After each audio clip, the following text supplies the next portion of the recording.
Committee of the Whole for Planning and Public Works. Today is Tuesday, December 3rd. Council members in attendance includes Councilmember Field, Nueva Kamina, Forsyth, Salahuddin, Kritzer, and myself, Councilmember Stewart. We have 4 items on the agenda for today, and before we get started, I just want to acknowledge that since council last met, we had quite a storm with a lot of impacts on November 19th, and every single department in the city has been involved in the response. In the room with us this afternoon, we have representatives from Public Works and Planning and Fire, and I just would like to ask you all to extend our gratitude to your teams for all that they've done to help with the response to this storm. So thank you so much. And with that, we will kick off with item number 1, which is with Public Works. This is the approval of an on-call contract with Landau and Associates Incorporated for groundwater monitoring in the amount of $300,000. Introducing this item is Deputy Director Chris Stenger. Thanks, Chris. Good evening, council members. Deputy Director Chris Stenger, Deputy of Utilities for Public Works. I appreciate the kind words from council in regards to the city's response to the bomb cyclone. Everybody was happy and in good spirits to chip in and support. So thank you for those words. The staff love that. Tonight, I'm here to introduce Jessica Atlickson, Senior Environmental Scientist. She'll go over the details for the Landau and Associates contract for $300,000. And I hand it over to Jessica. Great, thank you so much. So the groundwater monitoring on-call is really an essential component of the city's semi-annual groundwater monitoring events that we have within the critical aquifer recharge area. The monitoring is an early warning system for our drinking water supply well, so a really important function that we do here. We went through a formal request for proposal or RFP for this procurement, and Landau Associates Incorporated was the highest ranked based on our evaluation criteria. So we're requesting that this contract be put on the consent agenda on January 7th, 2025. Thank you so much. Are there questions from the council on this item?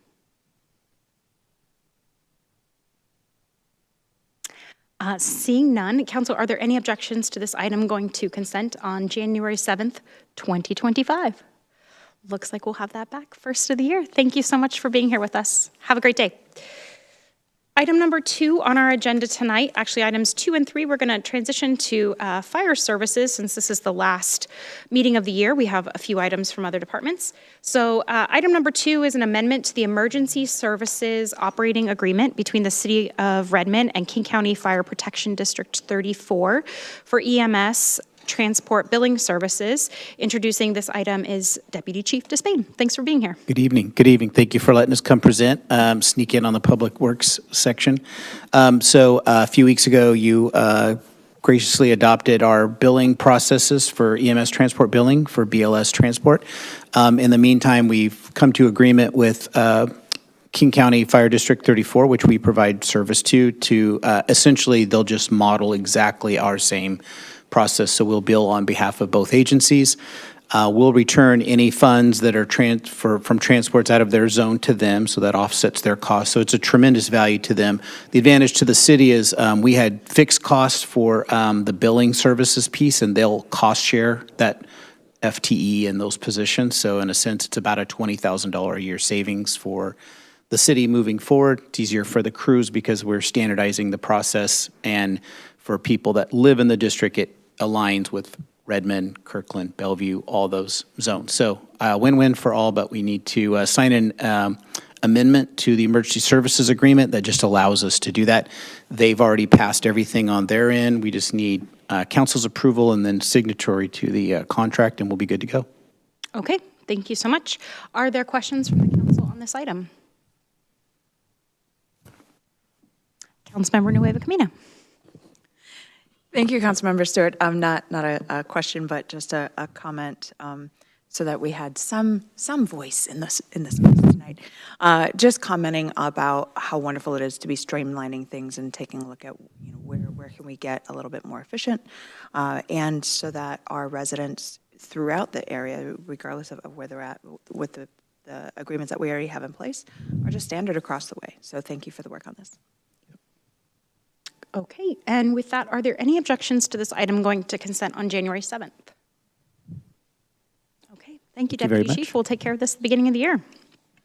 Item number 3 on our agenda tonight is the ambulance service agreement with TriMed Ambulance LLC, also requested for consent on January 7th. And Deputy Chief Whitney is here to, Acting Chief Whitney is here to share a little more. Thanks. Excellent, thank you. So this item is related, goes kind of in combination with what Mike just presented, but is related to ambulance service agreements with TriMed Ambulance. It's a Zone 1 agreement, so all fire departments in the northeast part of the county are signing on to this agreement. It provides capacity for us when we don't have enough units to do the transports we need to do, or if we have a mass casualty incident, et cetera. This is a contract is being established to replace the previous contract that was with AMR, American Medical Response. They, throughout the COVID experience and some of the difficulties that were around that, they got to a place where they could no longer provide the service to the levels that we had defined as a zone. So this reestablishes a new contract with a new vendor doing the same work and giving us the same capabilities that we had previously. The contract is designed with penalties in place, so we have good performance metrics in there to make sure that its responses are timely. We can get our units back in service quickly, or they're available to us if we have a large incident where we have lots of patients to transport. There are criteria built into that provide penalties if they don't provide the service in a timely manner or provide the service that we've outlined within the contract. And those are monitored on a monthly basis, monitored through one of the agencies that are involved. Fall City will be the monitoring agency. The contract covers the expenses associated with that monitoring. We get reports back on a monthly basis just to see what performance is. And if there's failures to meet the expectations, those each agency is compensated appropriately based off of the failures associated with that agency. So our ask tonight is to move forward with this contract and to have it on consent for the January 7th meeting. Thank you so much, Deputy Chief. Are there questions from the council? Council Vice President Forsyth. Thank you. I have several questions, but I think the core of my question would be, with AMR services, that generally gets billed back to the patient. How does that work with this new contract, since it is basically just a replacement contract, and with our new EMS billing system? Can you just briefly touch on that? Yeah, so our priority would be to move forward. Where we can, we will transport, which all the billing will bill from Redmond Fire through to the patient's insurance company, and compensation will come back to us. This contract is in place for the entire zone, only for in the occurrences where we don't have the capacity to do transports for whatever reason internally within Redmond, and that could be units that are already busy or committed to other calls, and or last week, as an example, Bellevue had a MCI incident with multiple patients, and they needed units available to transport during that time. The other most recent event that we used, TriMed actually stepped up in both cases, was during the wind event. We had lots of patients that needed transport. It was very difficult to get to some of those locations, so we really leaned heavily into that third-party vendor to support us in that regard. And again, not just Redmond, but the entire zone. So this contract puts in place the performance metrics. What it does is it puts those units in our response area, so we're not calling them up from Renton or Kent. They're actually basing themselves out of areas surrounding here, so Totem Lake, Batega, and in Bellevue. So they're a resource that's here and available to us when we need them. Does the patient still get charged private carrier? They do. So that that billing is different. So it's through the private carrier. When those transports occur through that third party, they may very well bill not only the insurance but also the patient for any unrecovered costs to the insurance company. Thank you.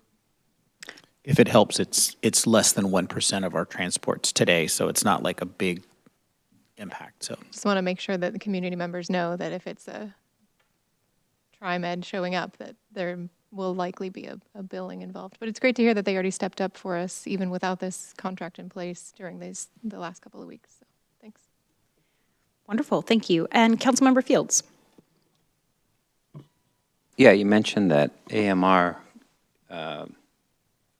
you referenced COVID, but you basically said that they couldn't keep up with our needs. Did our needs grow, our need for services grow, or did theirs become less? than what we needed? Yeah, so it's a great question. There's lots of things that impacted the decisions by AMR. Some of it was their staffing models that they had. They lost a lot of staffing during the COVID response. The biggest impact, I think, was wall times that were causing delays at the hospitals for them to. It didn't impact us as much as it impacted some other agencies. Eastside Fire and Rescue, as an example, primarily uses third-party transport and they don't transport their own patients. In those cases, AMR was impacted by not being able to get the patients off of their beds quickly enough and get back in service to handle the next transports. Therefore, they were having penalties because they weren't able to service the agencies in a timely manner. And it was becoming more expensive for them to have the contract than it was to continue to provide the service. So I guess from a council perspective, I would see this as a potential improvement in the quality that we provide to our residents with this contract. Yes, sir, and I think that, to Mike's point, for Redmond, we already do a lot of the transports internally. We don't rely on a third party very often unless it's a major event, or if we're impacted by training in an environment where we have reduced units availability. But it is a higher level of service because they're going to be more timely available in those occurrences. Thank you. Any other questions from the council? Seeing none, are there any objections to this item going to consent on January 7th? Okay, thank you. We will have this back top of the year. Really appreciate it. Thank you. And the final item on our agenda tonight is an update with Michael Hentz, our Transportation Planning Manager, on the Safer Streets Action Plan status update. And I see Francesca Lidbury's also here. Thank you for being here. This item is in a preview for a staff report coming up in January. Yes, thank you, council members. Nice to be here this evening. I'm Michael Hintz. I'm the Transportation Planning Manager and have some great news to share with you. We've made a lot of good progress on the Safer Streets Action Plan, and we are seeking council's approval and direction to bring a status update to you in the form of a staff report during the January 7th business meeting. And we also have a study session later that month on January 28th. So with that, I'll hand it over to Francesca to give you a few details. Great. Thanks, Michael. So as you all know, the Safer Streets Action Plan will identify strategies to proactively improve safety of Redmond's transportation network and system and position the city well for applying for federal and state safety funding, grant funding next year. So at our upcoming staff report, we will review the work to date on the completed draft of our action plan and provide more detail on the proposed strategies and programs included in the plan. We'll also discuss the proposed safety target statement that will be in our action plan that is included per the USDOT requirements for safety action plans. So when finalized, the safety target will include a goal and timeline for eliminating all fatal and serious injury crashes in Redmond. We will look to council to provide any feedback before we bring the plan for adoption in February or March of 2025. And then related to one of the strategies, one of the key strategies we're including in the action plan are speed safety cameras that we mentioned the last time we spoke with you all on this. So we are coordinating closely with the police and communications departments here at the city on implementation of this strategy and the messaging around it for the community. So we'll provide more details on that as well. So I will turn it back over to Councilmember Stewart for any questions.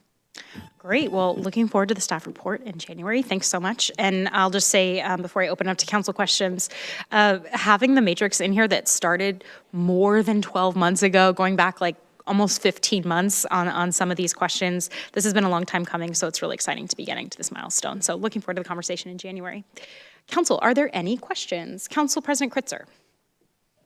Just a clarification on the process going forward. So the idea would be that you'd come for a staff report in early January, and then will you be coming back to committee or to study session for us to kind of dig into the draft plan before we do the vote in February? That's right. Yeah, we'll provide you with the staff report and hopeful that we'll be able to also attach the draft plan to that staff report. So you have time to review that, and then we can dig into it at the study session later in the month. Okay, great. So January 28th is the there study will session. also be a study session. Yes. That's good to know. So council members should be ready with questions to then prepare for the study session. I would just say, as soon as you have the draft plan, it's always helpful to get those early so we have enough time to be able to review and come with really good questions that then can set us up for a successful study session as well. Thanks. Councilmember Salahuddin and then Councilmember Fields. Yep, thank you. Excited for the report in January. One thing that I always love to look at is, with funding dollars like this, what are other cities doing? So not sure if that's already planned, but would love to see any potential comparisons or relative use of dollars in other jurisdictions that we could look at for potentially, doesn't have to be now, but seeing impacts down the line that we can track as metrics as well. So I just wanted to throw that in, but looking forward to it. Councilmember Fields. Thank you. Will you be giving us a clear idea of the funding that's available through the budget we just passed, as well as potential grant funding? Will you have a clear, in January, a clear idea of how much revenue funds, resources are going to be available for council decisions on this? Including, I think it was 500,000 that the council added to the budget. I don't remember the amount. But will you be aligning your plan to resources? Let me be succinct.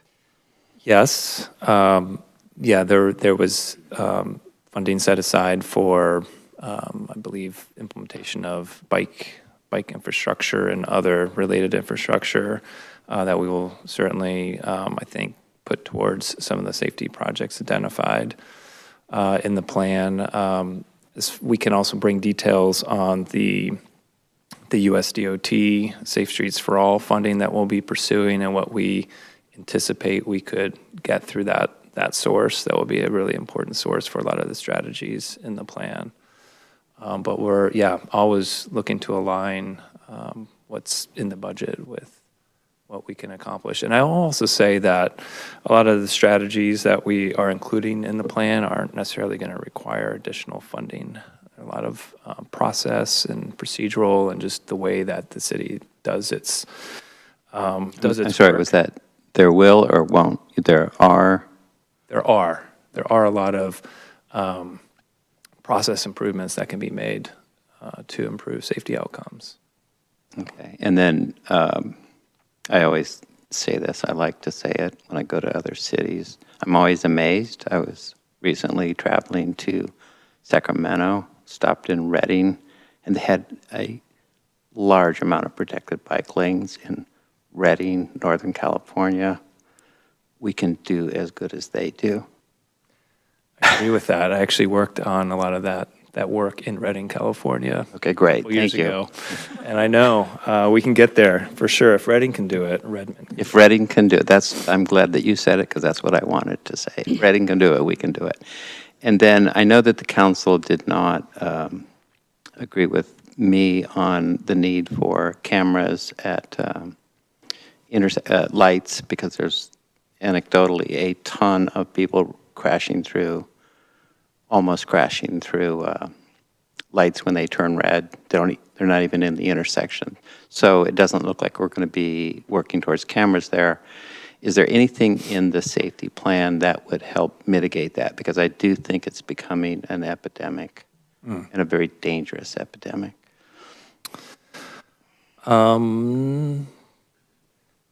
Definitely looking at signal strategies.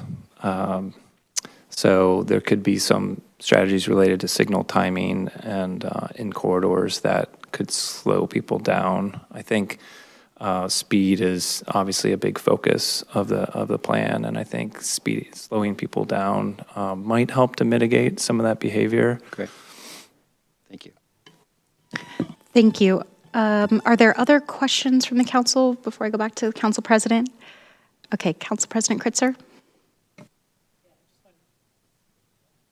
Just Just wanted to follow up on that last conversation to note for the council that actually, I'm realizing it's on the same night of the study session planned for looking at this plan. We also will have a discussion around automated speed enforcement cameras.